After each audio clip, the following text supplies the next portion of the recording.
Assalamualaikum warahmatullahi wabarakatuh. Halo Sobat Misteri Sunyi Mencekam. Bagaimana dengan kabar Anda hari ini?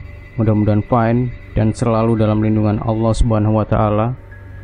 Kembali berjumpa dengan kami, channel yang setiap hari selalu menyuguhkan cerita-cerita misteri menarik.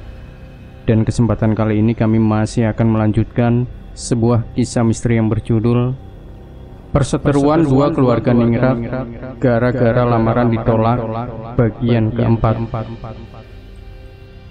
Sudah Kang, masuklah.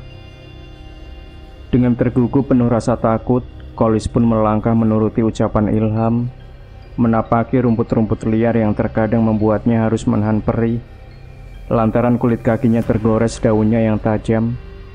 Sesampainya ia di depan gundukan tanah berukuran 3x2 membulat, Kolis kembali terdiam. Siutan aroma pandan mengawali gemuruh dadanya, sebelum kabut tipis yang tiba-tiba muncul menyelimuti gundukan tanah di depannya memudar, memunculkan satu sosok lelaki bertubuh gempal, berbungkus kain putih kusam. Sosok lelaki itu menatap Kolis tajam. Raut kesengsaraan terpancar jelas dari balik wajah pucat pasinya, menimbulkan rasa takut tersendiri bagi Kolis. "Mbah, saya izin minta tanahnya." Pelan dan bergetar suara Kolis sembari meletakkan lampu ke tanah. Tepat di saat itu, sosok lelaki berperut buncit dengan kulit mengelupas tiba-tiba menghilang, tetapi masih meninggalkan wangi pandan. Tak ingin berlama-lama, Kolis segera mendekat ke arah batu berukir yang tertancap tegak di ujung gundukan dengan tulisan sebuah nama Broto. Satu persatu 7 buah dupa Kolis tancapkan berjejer di depan nisan setelah membakar ujungnya. Kepulan asap putih seketika membubung dengan aroma khas menyengat dari 7 buah dupa yang terbakar, menambah keangkeran serut muter terkhusus di area kuburan Broto. Menyadari di sekitaran tempat itu mulai muncul suara-suara aneh, Kolis buru-buru mengeluarkan kain hitam dari sakunya. Tangannya dengan sedikit tergesa segera meraup beberapa kali tanah gembur paling atas gundukan. Dirasa cukup, Kolis kemudian menyimpan bungkusan tanah di sakunya dan meraih lampu yang ia letakkan. Segera ia membalikkan badan, berniat untuk kembali ke tempat Ilham menunggu. Namun, belum sempat ia melangkah, Kolis terperanjat kaget melihat sekelilingnya tiba-tiba berubah. Bukan lagi berupa serut ditumbuhi rumput liar, melainkan tanah kosong terhampar luas. Kolis bingung, jiwanya tercekam, merasai bila dirinya seperti tengah berada di tempat luas, tetapi terasa sempit untuk bernapas. Tubuhnya sudah tak dapat membendung lagi kucuran keringat menetes deras. Sederas rasa takutnya yang muncul bersamaan suara teriakan keras menyayat dari seorang sosok lelaki berbelut buncit di hadapannya. Sosok itu terus berteriak, berguling-guling sambil memegangi perutnya, seakan tengah merasai sakit luar biasa dari dalam perut yang terlihat semakin lama semakin menghitam. Pemandangan mengerikan pun kemudian tersaji di depan Kolis. Perlahan kulit perut sosok lelaki itu mengelupas, menumpahkan lelehan cairan kental beraroma busuk, membuat mual sesiapapun yang menciumnya, termasuk Kolis sendiri. Jerit menyayat terus menggema, meski sosok lelaki itu tak lagi berguling-guling. Namun kini keadaannya semakin mengerikan. Bukan hanya kulit perutnya yang mengelupas gosong, tetapi dari pangkal pahanya juga mulai terlihat rembesan darah deras mengalir. Kolis sendiri sudah tak merasakan lagi detak jantung dan desiran darah dari tubuhnya, menyaksikan pemandangan mengerikan yang entah dari mana datangnya. Tetapi melihat dari sosok lelaki itu, Kolis sedikit teringat akan sosok yang pertama ia lihat di samping gundukan tanah, yang dirinya duga adalah sosok Broto. Selagi Kolis masih dirundung rasa takut dan ngeri, sayup-sayup telinganya tersusupi suara alunan gamelan.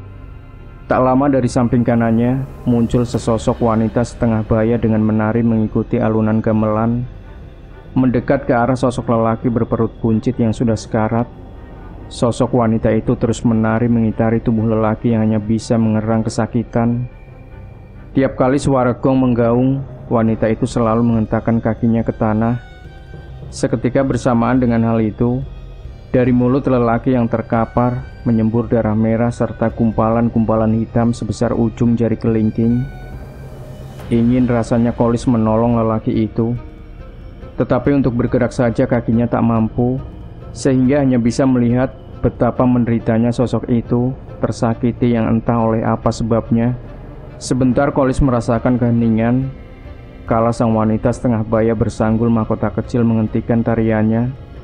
Lalu wanita itu melangkah dan duduk bersimpu di samping atas sosok lelaki sedikit lebih tua darinya. Kemudian tangannya menarik pelan kepala sang lelaki serta meletakkan di pangkuannya. Tanpa rasa jijik, diusap lelehan darah kental dari mulut lelaki itu menggunakan tangan tak beralas. Namun bukan raut senang ditunjukkan wajah sang lelaki, meski dengan telatainya jari tangan wanita yang memangkunya membersihkan bibir sampai ke dagu. Ketakutan bercampur amarah tersirat dari sorot matanya yang tajam menyala. "Sebentar lagi, Kang, sakitmu ini hilang. Tenanglah, akan saya buatkan sendiri untuk menguburmu. Saya sebenarnya tidak tega, tapi kamu sudah buat saya sakit duluan. Kamu nanti bisa ketemu anak perempuanmu. Kalau anak lelakimu, saya yang ngurus. Tenang saja." Lembut terdengar suara sosok wanita itu, bahkan dengan penuh kasihnya. Selesai membersihkan darah kental, tangannya mengusap kepala dan rambut lelaki bertumbuh gempal dalam pangkuannya. Namun, lagi-lagi ketakutan teramat sangat malah ditunjukkan sang lelaki. Berkali-kali ia membuat gerakan berontak, tetapi setiap kali kepalanya terangkat, darah dengan deras mengucur dari mulutnya.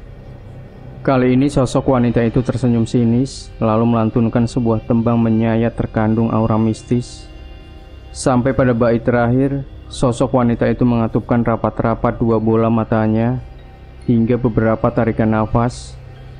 Tak lama setelah membuka kembali matanya, sang wanita kembali tersenyum, sembari menatap ke depan, di mana sesosok lelaki bertubuh tegap dengan pakaian layaknya seorang bangsawan, berjalan ke arahnya.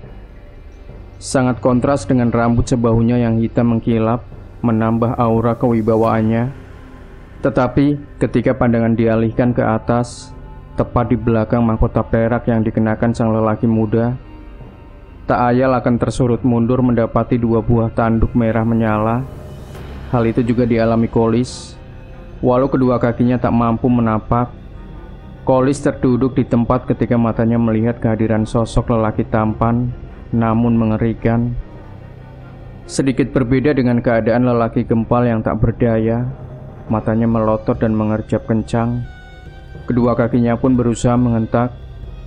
Melihat sosok lelaki muda bertanduk mendekatinya. "Silahkan Kang Mas." Lirih ucapan sosok wanita kepada lelaki muda yang telah berdiri di bagian bawah lelaki bertubuh gempal. Sebentar mengangguk dan berjongkok di antara sela-sela kaki lelaki berkumis yang semakin ketakutan.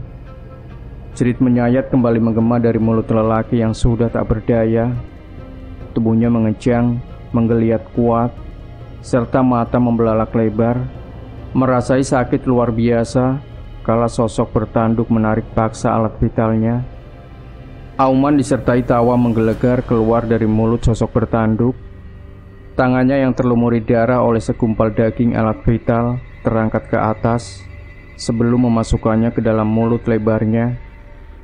Melihat hal itu, sosok wanita menyunggingkan senyum. Tak ada kengerian tersirat pada wajahnya, seperti halnya Kolis. Senyum sang wanita semakin melebar, manakala matanya melihat sosok lelaki di pangkuannya tersengal-sengal. Tak sampai 10 tarikan nafas, tubuh lelaki gempal dengan perut buncit terkulai dengan mata melotot ke atas. Saat itu bagi Kolis dunia terasa gelap gulita. Ketakutan, kengerian menyatu mengguncang jiwanya. Hampir saja ia tak sadarkan diri. Namun sebelum ia roboh, satu cengkraman kuat pada pundak dengan dibarengi sebuah tangan menutup wajah, menyeret paksa tubuhnya. Kolis merasakan bila saat itu seperti berlari di padang rerumputan. Seakan berkejaran dengan lengkingan tawa dari dua suara berbeda yang seperti berada di belakangnya. Beberapa kali ia berusaha untuk membuka mata dan melepas cengkraman dua tangan yang menyeretnya. Tetapi dirinya seolah tak mempunyai tenaga dan hanya bisa terus mengikuti seretan dari sepasang tangan yang entah akan membawanya kemana. Kolis baru menyadari bila ia dibawa menjauh setelah lengkingan tawa mulai terdengar sayup dan kemudian lenyap, berganti suara gemerasak dari kakinya yang menginjak dedaunan kering. Tak lama tubuhnya limbung dan terhempas beberapa jengkal saat dua tangan yang tadinya mencengkram tiba-tiba melemparkannya. Perlahan Kolis membuka mata, menatapi tempat sekelilingnya yang dipenuhi rimbunan semak. Ia baru benar-benar tersadar manakala matanya melihat dua buah pohon jati besar berjejer, meyakinkan jika dia telah kembali ke tempat awal dirinya memasuki serut muter. Untung tidak terlambat, Kang. Kalau tidak, bisa 2 hari 2 malam kita di sini. Kolis seketika menoleh, mendapati Ilham yang sedang menenteng lampu dan mendekatinya. Kebingungan Kolis akhirnya terjawab bahwa yang telah menyeretnya adalah Ilham. Kolis pun sebentar mengingat kembali, namun tak mampu ia teruskan. "Ayo Kang, pulang. Sudah hampir subuh ini," seru Ilham yang sudah berada di atas motor tuanya. Kolis yang masih sedikit pusing dan bingung bergegas membonceng di belakang sambil menenteng lampu yang telah padam. Membayangkan kengerian di tempat itu membuatnya ingin segera meninggalkan dan berharap untuk tak kembali lagi selamanya. Apa yang diucapkan Ilham memang tak meleset. Baru saja mereka memasuki perkampungan, lantunan suara adzan subuh berkumandang, membuat Kolis tertegun seolah tak percaya bila ia begitu lama berada di serut muter. Sesampainya di gubuk tirakat Ilham, Kolis terduduk, pikirannya melayang, mengingat kembali kejadian yang ia lihat. Terasa mustahil, tetapi sangat membekas dalam benaknya. "Apa yang kamu pikir, Lis?" Sebuah suara akhirnya membuyarkan memori di kepala Kolis. Ia pun segera berpaling dan mendapati sosok Mbah Waris telah berada di belakangnya. Mbah," sahut Kolis tergagap. "Kenapa kok bisa sampai pagi begini?" tanya Mbah Waris sambil mengenyahkan pantatnya duduk di hadapan Kolis. Sejenak Kolis terdiam sembari menarik nafas dalam-dalam. Seteguk air kopi yang baru dihidangkan Ilham menjadi awal ceritanya pada Mbah Waris. Sesekali Mbah Waris mengangguk, terkadang seperti serius mendengarkan, hingga sampai akhir cerita raut wajahnya datar, menandakan tak terkejut dengan cerita mengerikan Kolis. Ya seperti itu dulu meninggalnya Broto untuk tumbal adiknya sendiri, ucap Mbah Waris. "Berarti perempuan yang saya lihat itu Rami dulunya, Mbah." "Terus lelaki yang kepalanya bertanduk?" tanya Kolis dengan wajah membias ngeri. "Itu yang disembah Rami. Semua orang yang jadi tumbalnya Rami pasti kehilangan alat vitalnya. Karena itu jadi makanannya Rojo Gotro, iblis penghuni alas keong yang disembah, sekaligus suami gaibnya Rahmi," jelas Mbah Waris. "Semua makam yang akan kamu ambil tanahnya bakal memberi gambaran bagaimana meninggalnya. Makanya Ilham saya suruh ikut supaya kamu bisa keluar dan pulang lagi," sambung Mbah Waris menerangkan. Terjeguk kaget Kolis mendengar penuturan Mbah Waris. Bayang kengerian seolah menari di ujung mata akan kesadisan sosok Rahmi beserta iblis junjungannya. Apalagi bukan hanya satu gambaran saja, melainkan masih tersisa 6, termasuk gambaran kematian bapaknya sendiri. "Nanti malam kuburannya siapa lagi, Pak?" Ilham yang duduk di samping Kolis angkat bicara menanyakan tentang tanah kuburan siapa lagi yang bakal diambil Kolis bersama dirinya. "Yang akan kalian datangi nanti malam sedikit jauh dari sini. Tapi kuburan ini tidak seperti punya Broto yang disendirikan. Berangkatlah agak sore, tandai dahulu, karena tak bisa kalian membawa lampu masuk jika waktu Sengkolo sudah tertutup," jawab Mbah Waris. Mendengar hal itu, Kolis dan Ilham saling tatap. Tampak keduanya saling membayangkan bagaimana suasana tempat itu tanpa penerangan, terutama bagi Kolis. Sebab tugas terpentingnya adalah mendapatkan tanah kubur yang dimaksud. "Itu kuburan siapa, Mbah?" Tanya Kolis sedikit penasaran. Itu kuburannya Rasmoyo, anaknya Broto yang laki-laki, bapaknya Sanira. Jawab Mbah Waris singkat. Jawaban Mbah Waris kali ini membuat Kolis termangu. Terbayang olehnya sosok Mbah Samir yang telah ikut mengorbankan diri demi menghentikan kesadisan Murti Rahmi. Hal itu ternyata didasari oleh ikatan darah yang ternodai oleh keserakahan hingga harus mengorbankan satu sama lain. Tentunya sedikit banyak Mbah Samir ingin membalaskan dendam atas kematian seluruh keluarganya melalui tangan Kolis. Artinya Mbah Samir itu keturunan terakhir dari Broto, gumam Kolis sendiri. Iya, Sanira bisa selamat sampai tua karena tak bersuami. Dan itu juga karena kakekmu yang menolong. Sebab itu ditempatkan jauh bersama pamanmu Latif supaya tidak terkena serenggi patinya Rahmi. Jelas Mbah Waris. Sudah, istirahatlah sekarang. Nanti sore berangkat, jangan sampai kemalaman. Ilham sudah tahu tempat kuburannya Rasmoyo, tapi tugas dia hanya mengantar dan mengeluarkanmu dari kelewong lelembut yang menggambarkan kematiannya saat jadi korbannya Rahmi. Selesai berucap, Mbah Waris bangkit. Tak ketinggalan tangannya meraih bungkusan kain hitam berisi tanah kuburan Broto yang didapatkan Kolis. Selepas kepergian Mbah Waris, Ilham segera beranjak membaringkan tubuh, sedang Kolis masih terdiam menyelami pikirannya yang bercampur aduk. Ada bersitan rasa kangen pada anak dan istrinya, tetapi kini tanggung jawabnya sangat menuntut untuk dirinya berpisah sementara. Menjelang sore, Ilham yang sudah terbangun dan menyempatkan diri mengambil makanan dari rumah Mbah Waris bergegas membangunkan Kolis. Dengan sedikit malas, Kolis mengguyur tubuh lelahnya dan diteruskan menghampiri Ilham yang telah selesai menyantap sebagian makanan yang dibawanya. Tak berapa lama keduanya telah bersiap, tanpa meninggalkan segala keperluan untuk menuju sebuah tempat yang bakal menjadi giliran kedua untuk Kolis mengambil tanah sebagai salah satu persyaratan. 2 jam lebih perjalanan yang ditempuh Kolis dan Ilham kali ini, meski tak ada gangguan apapun. Mengingat hari yang masih terang, tetap saja kecemasan menghantui jiwa Kolis. Apalagi saat memasuki perkampungan, tempat di mana Rasmoyo dikuburkan, perasaan Kolis semakin was-was. Akhirnya Ilham pun menghentikan laju kuda besinya di sebuah jalan kecil masuk area persawahan. Ia pun meneruskan berjalan kaki ke sebuah tempat berpintu gerbang potongan bambu tersusun tanpa Kolis. Beberapa saat menunggu, Ilham pun kembali. Setelah berbincang memberitahukan tentang sebuah tanda yang diletakkan pada kuburan Rasmoyo sebagai pengingat Kolis nantinya, Kolis hanya mengiyakan mengikuti Ilham yang kembali masuk ke kampung. Sampai di sebuah rumah joglo berhalaman luas, Ilham memarkirkan roda duanya. Keduanya kemudian berjalan mendekati pintu kayu berukir yang tertutup. Sekian detik menunggu, setelah Ilham mengetuk disertai ucapan salam, bunyi derit pintu terbuka memunculkan seraut wajah tua tertutup kepala belangkon, memandang keduanya dengan tatapan sedikit heran. "Mohon maaf Mbah, saya Ilham, anak angkatnya Mbah Waris," ucap Ilham dengan sopan mengenalkan diri. "Oh alah, anaknya Waris.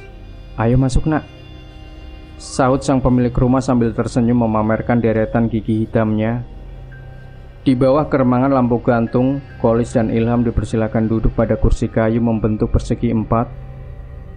Baru berbasa-basi sebentar, 3 buah cangkir berisi kopi panas tersaji yang dibawakan oleh seorang wanita setengah baya dari arah belakang.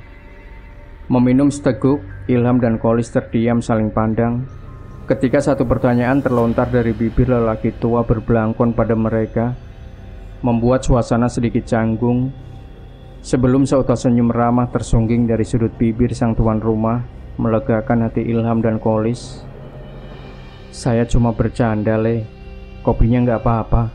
Minumlah," ucap lelaki tua sambil terkekeh, melihat ketakutan Ilham dan Kolis saat ia memberi pernyataan tentang kopi yang dirasanya memang berbeda. Tapi yang benar itu memang ada bedanya sama kopi biasanya. Karena kamu kesini bawa teman banyak, jadi saya buat berbeda supaya mereka tidak bisa ikut minum. Kali ini Kolis dan Ilham sama-sama tersentak mendengar penuturan lelaki itu. Wajah keduanya menegang, manakala menyadari jika kalimat teman banyak adalah teman lelembut, terutama Ilham. Ia yang mengerti tentang hal seperti itu segera bangkit dan melangkah keluar. Waktu memang telah memasuki surup dan petang, tetapi bagi mata Ilham, saat itu masih bisa melihat dengan jelas di halaman telah berdiri puluhan sosok berkain putih lusuh dengan wajah hitam gosong. Meski sepintas tak ada rasa takut pada diri Ilham, tetapi ada kekhawatiran tersirat, mengingat puluhan pocong berwajah gosong tanpa bola mata itu berasal dari tanah kuburan yang baru saja ia tandai, salah satunya kuburan Rasmoyo. Ilham segera menutup pintu dan kembali duduk, menatap lekat pada Kolis sebelum mengalihkan tatapannya pada sang lelaki tua. "Kenapa mereka mengikuti saya, Mbak Damiri?" tanya Ilham pada lelaki tua yang dipanggilnya Mbak Damiri. "Lah kamu tadi di kuburan berbuat apa?" sahut Mbak Damiri balik bertanya. Mendengar pertanyaan itu, Ilham segera menceritakan semua tujuannya. Beberapa kali terlihat Mbak Damiri menggelengkan kepalanya dengan guratan wajah sulit ditebak. Sampai pada akhir penuturan Ilham, Mbak Damiri terdiam, seperti tengah merenungi atau mencerna cerita Ilham. Waris sebenarnya tidak salah menyuruh kalian melakukan itu. Tapi yang saya pikirkan, walaupun kalian bisa mendapatkan semua syarat itu, tetap akan ada korbannya, ucap Mbak Damiri terbaluri kecemasan. Kuburannya Rasmoyo tidak sama dengan kuburan lainnya. Pocong-pocong yang ada di luar itu tidak terima dengan kamu, karena itu memang ditanam Rahmi dulu untuk menjaga mayat Rasmoyo, sambung Mbak Damiri. "Terus gimana ini, Mbah?" tanya Kolis yang tegang dan cemas setelah mendengar penjelasan Mbak Damiri. "Aku tidak bisa memastikan bagaimananya. Kalau masalah kamu mau mengambil tanah kuburan Rasmoyo, saya bisa bantu. Tapi untuk masalah urusan dengan keluarga Rahmi, saya serahkan pada waris. Memang salah satunya syarat untuk memutus persekutuan yang sekarang diwariskan pada anaknya, si Ratri. Benar air 7 sumber dengan tanah kuburan dari orang-orang yang dijadikan tumbal," terang Mbak Damiri. "Nanti berangkatlah ke kuburannya Rasmoyo agak malam sedikit, tepat saat Sengkolo sudah tertutup. Bawalah beras ini, gunakan ketika kamu sudah mengambil tanahnya. Kalau terpaksa diganggu sama bangsa lelembut apa saja, taburkan," ucap kembali Mbak Damiri seraya menyerahkan segenggam beras berwarna kuning yang terbungkus kain putih dari selipan baju lusuhnya. Sedikit gemetar tangan Kolis menerima beras kuning dari Mbak Damiri. Entah mengapa dalam benaknya terbersit rasa takut luar biasa setelah secara singkat dirinya mendengar cerita Mbak Damiri. Kolis segera memasukkan pemberian Mbak Damiri ke dalam saku samping jaketnya. Tangannya kemudian meraih cangkir di depannya yang berisi sisa kopi sebagai penenang pikiran dari rasa takut dan kecemasan. Malam semakin merajai bersama kegelapannya. Kesunyian sangat dirasa Kolis, meski hal itu sudah biasa dan lumrah bagi kehidupan di perkampungan. Tetapi kali ini sungguh ia rasakan berbeda. Kalimat terakhir dari Mbak Damiri masih terus terngiang di telinganya. Jika keberhasilannya masih harus ditukar tumbal terakhir, entah siapa dan di mana, yang pasti dirinya yakin jika hal itu bukan terjadi tepat di tanggal 13. Setelah berpamitan dan lagi-lagi beberapa pesan dari Mbak Damiri menjadi awal perjalanan kedua Kolis dan Ilham ke tempat yang mungkin orang lain tak mau mendatanginya, apalagi pada waktu malam. Udara dingin yang sudah biasa melekat pada tubuh keduanya seharusnya menjadi akrab. Akan tetapi terusus bagi Ilham, itu menjadi salah satu bagian kengerian yang ia rasakan selepas keluar dari rumah Mbak Damiri. Bukan tanpa alasan semua itu bagi Ilham, sebab sedari satu langkah ia keluar dari pintu, matanya tak lepas dari sosok-sosok berbalut kain putih lusuh dengan wajah gosong tak berbola mata. Kolis sendiri hanya melihat keresahan tak biasa dari wajah Ilham. Di samping hawa anyep yang semakin dirinya mendekati tanah kuburan, semakin terasa tersesap lembab. Sesampainya di tempat awal, sebuah jalan tanah berumput yang berdampingan dengan sungai kecil, Ilham memarkirkan roda duanya. Ia terus merunduk tanpa sepatah kata pun, dan hanya menunjuk serta mengangguk sebagai isyarat bagi Kolis untuk masuk area pemakaman sendiri. Gelap, anyep mendampingi Kolis kali ini, berjalan pelan menyusuri setapak demi setapak menuju makam kampung tanpa penerangan. Sesekali langkahnya tertahan, kala pedut putih tebal menghalangi di depannya. Tetapi dengan tekad membulat, Kolis tetap menembus, melangkah, hingga sampai di depan gapura setinggi 3 meter berpakar bambu bulat bersusun. Selangkah masuk ke dalam, mata Kolis langsung disambut beberapa sosok pocong tak berbola mata. Tak lama telinganya ikut tersusupi rintihan-rintihan lirih dari beberapa tempat sekitar. Tepatnya dari sosok-sosok yang tersimpuh di sisi kuburan yang mungkin milik masing-masing. Serak, serak, serak. Kolis benar-benar terhenyak. Tiap kali dirinya melewati sosok yang duduk tersimpuh merintih, seraya memeluk nisan kayu. Tiba-tiba saja sosok itu bangkit dan mengikutinya dari belakang.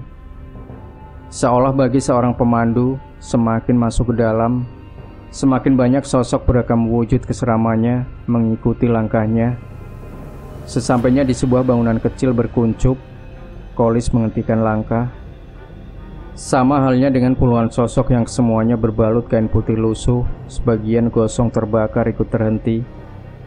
Mereka serentak melolong, mengejutkan Kolis sampai harus bersurut mundur 2 langkah. Aroma busuk bercampur bau khas kapur barus seketika menyusup, memenuhi rongga hidung Kolis manakala belum reda keterkejutannya. Tiba-tiba dari dalam bangunan kecil berdinding tembok yang telah ditandai Ilham, muncul kabut putih bergumpal-gumpal. Dengan tertatih menahan ketakutan, Kolis tetap melangkah mendekat, masuk ke dalam bangunan kecil yang terdapat gundukan tanah bertanda sebuah pohon kenanga sebagai pengganti nisan. Ia segera bersimpuh, bergumam lirih dengan suara bergetar berucap izin. Tangannya yang gemetar bergegas mengeluarkan 7 buah dupa dan selembar kain hitam. Kemudian ia pun berniat membakar ujung dupa dengan pemantik api yang telah dipegangnya. Namun, baru saja pemantik itu menyala dan belum sempat menyentuh ujung dupa. Dari cahaya api kecil itu, samar mata Kolis melihat seraut wajah lelaki, tepat di depannya berjarak selebar gundukan tanah.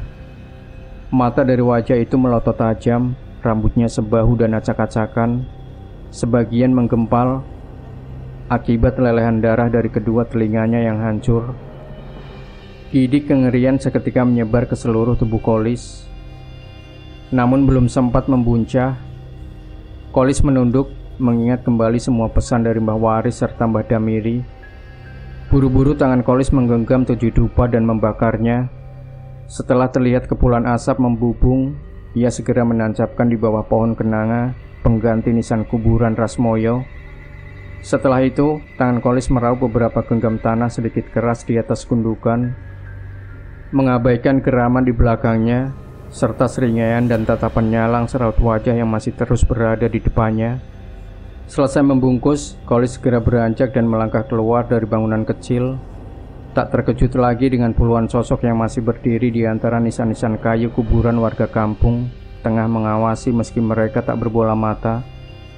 Tetapi tak lama kemudian, Kolis akhirnya mundur, menyandarkan tubuhnya di tembok kuburan Rasmoyo bagian luar yang setinggi dada, saat puluhan sosok berbau busuk dengan hembusan nafas beraroma kapur barus melayang dan berloncatan mendekat ke arahnya. Geraman dan tawang ikik mengiring tangan-tangan sosok itu, seperti ingin meraih tubuh Kolis dan mencabik-cabik dengan kuku-kuku panjang berwarna hitam. Mereka mengerubung, mengelilingi dan saling berebut mendekat, sebelum satu pekikan melolong membuyarkan puluhan sosok-sosok lainnya. Sesaat suasana hening setelah lengkingan disertai percikan api kecil sempat mewarnai area kuburan. Kala Kolis yang terdesak menaburkan beras kuning pemberian dari Mbah Damiri. Namun hal itu hanya berlangsung sekian puluh detik saja. Setelahnya berganti suara gemuruh, manakala tetabuhan gamelan lagi-lagi muncul beriring lantunan tembang berirama mistis dari suara seorang wanita. Kali ini wajah sosok wanita yang pernah Kolis lihat tampak marah. Sorot matanya tajam, tetapi bukan menatap pada dirinya, melainkan pada sesosok lelaki yang tengah terbaring di sebuah ranjang. Wanita itu mendekat, meniup beberapa kali wajah lelaki berbadan tegap dengan kumis melintang, menambah kesangaran wajahnya. Tak lama lelaki itu terbangun, bergegas berdiri seraya membalas lototan pada wanita di depannya. "Kelewat berani kamu sekarang, Rasmoyo. Aku memberimu hidup, malah untuk merusak tatanan dan aturan yang sudah saya atur." Sinis, suara wanita berkebaya batik dengan sanggul berkonde, tapi tak menyurutkan keberanian lelaki muda di hadapannya. "Kamu menghidupi saya karena mau menjadikanku budakmu, bule. Saya tidak bisa bahagia dari hartamu yang didapatkan dari iblis, apalagi bapakku ikut menjadi tumbalmu," sahut lelaki itu tak kalah sengit. "Lancang mulutmu. Apa menurutmu mudah mau pergi dari saya? Darahmu, air keringatmu sudah bercampur ludahku. Mati, itulah akan menjadi giliranmu. Tapi saya bisa memanjangkan umurmu, asal bawa ke sini anakmu. Akan saya rawat Sanira. Akan saya jadikan pendampingku.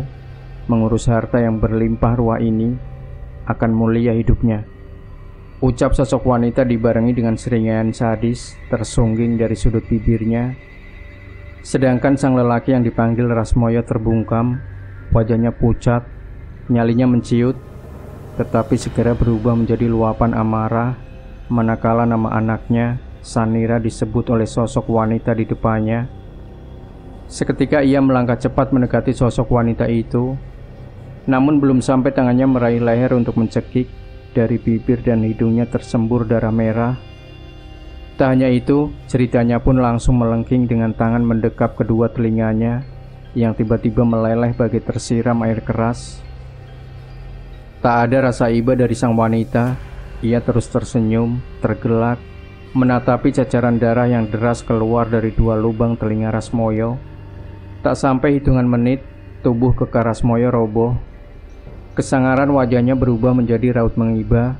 Pancaran matanya menggambarkan ratapan belas kasihan di samping tekanan rasa sakit teramat yang dirasakannya. Namun itu tak cukup menggugah rasa welas asih dari sosok yang dipanggilnya bule. Sosok wanita itu kemudian menari, mengitari tubuh Rasmoyo yang tergenangi darahnya sendiri. Matanya menatap lurus, seolah bersukaria melihat nafas Rasmoyo yang tersengal. Sekira 5 kali berputar, satu suara gong menggaung bersambut gumam keras menyambut kedatangan satu sosok lelaki muda berpakaian ala kerajaan. Langkah sosok yang baru saja muncul begitu berderap hingga menggoyang 2 tanduk berwarna merah di atas kepalanya. Sesampainya di bawah, di antara sela kedua kaki Rasmoyo, sosok itu berjongkok, menatap dan tersenyum sebentar pada sang wanita yang menganggukkan kepala, sebelum liukan dan hentakan tubuh Rasmoyo begitu kencang, mengantarkannya pada kematian. Tepat di saat itu, Kolis menunduk dan memejamkan mata. Rasa takutnya sangat luar biasa ketika harus melihat semua adegan kematian orang yang menjadi tumbal rahmi. Tak berapa lama Kolis merasakan tubuhnya seperti melayang. Meski tak ada tangan yang mencengkeram, menyeret paksa, tetapi tetap saja tubuhnya terhempas, terguling di atas tanah berumput. "Sudah mulai kuat kamu, Kang." Ucapan ilham melegakan jiwa Kolis. Ia pun segera membuka mata, menghempaskan nafas kengerian yang menggumpal di dada. Sekira malam itu, Ilham ingin kembali ke rumah Mbak Damiri. Setelah Kolis terlihat lebih tenang, ada beberapa hal yang ingin Ilham ungkapkan sebelum ia pulang. Namun ada keanehan dirasakannya. Ilham sadar betul ia juga masih sangat mengingat di mana letak rumah Mbak Damiri. Tetapi kini tempat yang ia kira rumah joglo milik Mbak Damiri tak lebih dari pekarangan kosong bersemak belukar. Hanya gelap dan bayangan rerimbunan tampak di hadapannya. Tak ada halaman bercahaya remang atau rumah joglo seperti pertama dirinya datang. Sekian menit Ilham terdiam di tempat itu. Sampai pada titik tak mampu mencari jawaban, ia memutuskan beranjak pergi. Sedang Kolis hanya membisu menatapi wajah Ilham yang kebingungan tanpa dirinya tahu penyebabnya. Sampai di sebuah pertigaan kampung, Ilham berhenti sejenak menghampiri beberapa penduduk yang duduk di sebuah pos ronda, menanyakan keberadaan rumah Mbak Damiri. Seketika jawaban salah seorang warga membuatnya terkejut, seolah tak percaya jika Mbak Damiri telah meninggal lama. Bahkan salah seorang warga sempat memberikan arah tempat kuburannya, yang ternyata adalah tempat di mana Ilham dan Kolis pertama datang. Ilham akhirnya tersadar akan arti ucapan dan perintah dari Mbah Waris. Jika waktu sorop sebelum Sengkolo tertutup, ia bisa menemui Mbah Damiri, yang berarti lelaki tua itu bukan lagi manusia. Kolis yang baru tersadar ikut tersentak kaget. Tak mengira jika sosok yang telah membantunya adalah wujud korin kematren Mbah Damiri. Membuatnya terdiam bisu sepanjang perjalanan lebih dari 3 jam. Sesampainya, Ilham segera mengguyur tubuhnya meski malam telah masuk dini hari. Air dingin yang membasuh melonggarkan pikirannya yang terasa penat akibat beberapa kejadian janggal malam itu. Sedang Kolis duduk terdiam menyandar pada dinding papan, menatap kosong halaman pondok yang gelap. "Mandilah Kang, biar plong pikiranmu." Kolis hanya menoleh sebentar memastikan jika yang bicara menyuruhnya adalah Ilham. Setelahnya ia kembali menatap kabut-kabut melayang di luar pondok. "Berat sekali Mas, apa saya sanggup sampai selesai? Rasanya seperti sudah tidak kuat saya," ucap Kolis bernada lemah putus asa. "Ini sama saja sudah separuh jalan Kang. Adikmu dengan orang-orang lain yang ada sangkut pautnya sama keluarga Rahmi menunggu kamu. Seumpamanya nyerah, kamu juga tak akan bisa hidup tenang," sahut Ilham setelah duduk di sebelah Kolis. "Ini kalau tak salah, tinggal 3 tempat lagi kuburan yang akan kita datangi. Tapi ya entah nanti bagaimana Bapak mengarahkannya," sambung Ilham mencoba menenangkan Kolis. Baru saja Ilham selesai bicara, dari arah depan suara derap langkah mengeningkan suasana di dalam. Tak lama, seraut wajah milik Mbah Waris muncul di ambang pintu dengan raut sedikit tegang. "Lis, waktumu sudah tidak banyak. 3 hari lagi dimulainya pencucian batinnya Komala. Besok malam harus kamu selesaikan semua usahamu mencukupi syarat." Kolis sedikit melebarkan bola matanya mendengar ucapan Mbah Waris yang baru saja datang dan duduk di hadapannya. Berat rasanya bagi Kolis membayangkan apa yang bakal terjadi 3 hari ke depan, apalagi mengingat perkataan sosok misterius Mbah Damiri bahwa akan ada tumbal terakhir yang menjadi penutup sekaligus pemutus persekutuan Murti Rahmi. Kalau saya bisa mencukupi syarat itu, terus yang akan menjadi tumbal terakhirnya siapa Mbah? Kalimat yang menjadi ganjalan benak Kolis akhirnya meluncur begitu saja dari mulutnya. Seketika mengheningkan suasana setelah sebentar Mbah Waris tersentak kaget dengan pertanyaan itu. Beberapa kali dengusan dan hempasan nafas mewarnai kesunyian di ruangan berlantai papan hingga beberapa saat lamanya. Sampai pada detik berikutnya, mata Kolis dan Ilham serentak menatap pada Mbah Waris yang bangkit dan berdiri di ambang pintu memandang kegelapan di luar rumah pondok. Tumbal terakhir memang harus ada untuk memutus ikatan persekutuannya Murti Rahmi. "Tapi aku pastikan kalau itu bukan kamu, Lis," ucap Mbah Waris masih dalam posisi berdiri membelakangi Kolis dan Ilham. "Maksudnya berani menjamin seperti itu, Mbah?" tanya Kolis penasaran akan arti ucapan Mbah Waris. Karena tidak sembarangan darah yang bisa untuk memutus. Apa Mbah Damiri tidak menceritakan semua perkara tumbal terakhir yang dimaksudkan itu? Jelas Mbah Waris saat memalingkan wajah sepuhnya menatap antara Kolis dan Ilham bergantian. Keduanya terdiam saling tatap sebelum Kolis mewakili menggelengkan kepalanya. Mbah Waris akhirnya kembali duduk bersila di hadapan Kolis. Raut wajahnya kali ini terlihat sedikit tenang dari sebelumnya. Meski tak ada senyum, tetapi dari pancaran bola matanya ada satu kebahagiaan tersirat yang belum terungkap. Akan gamblang terang semua perkara ini saat kamu masuk, ikut upacara ritual nikah batin, antaranya Komala dan Jasmoro. Kamu tidak hanya menjadi wakil Kang Soko, tapi jadi wakilnya orang banyak, termasuk aku, Lis, ujar Mbah Waris. Besok yang kamu datangi dulu kuburannya Rosid. Berangkatlah siang karena tempatnya paling jauh. Setelah itu langsung ke kuburannya Rohmadi. Di tempat itu ada 5 kuburan, tapi ambil tanah kuburannya Rohmadi dengan tanah kuburan sebelahnya, 2 berjejer paling panjang. Sambung Mbah Waris menerangkan dan memberi perintah. Yang 2 itu kuburannya siapa, Mbah? Tanya Kolis penasaran dengan 2 kuburan yang akan ia ambil tanahnya, tetapi tak mengetahui siapa pemiliknya. Itu kuburannya Mbok Sun dan Mbah Sali, orang tuaku dengan leluhurku, jawab Mbah Waris lirih. Sudah, istirahatlah. Besok kamu dengan Ilham akan capek benar.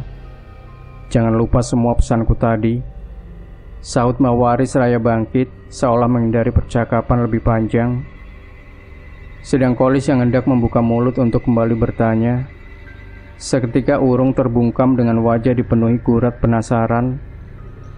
Kolis dan Ilham hanya mengangguk ketika Mbah Waris berpamitan serta berlalu sambil menenteng bungkusan kain hitam berisi tanah hasil perjuangan Kolis di kuburan Rasmoyo, meninggalkan banyak pertanyaan dalam benak Kolis yang belum terjawab. Rasa lelah kemudian menuntun tubuh keduanya untuk berbaring, melenyapkan sebentar rasa takut dan ngeri, berharap terganti oleh keindahan mimpi sebagai teman lelap dalam tidur mereka.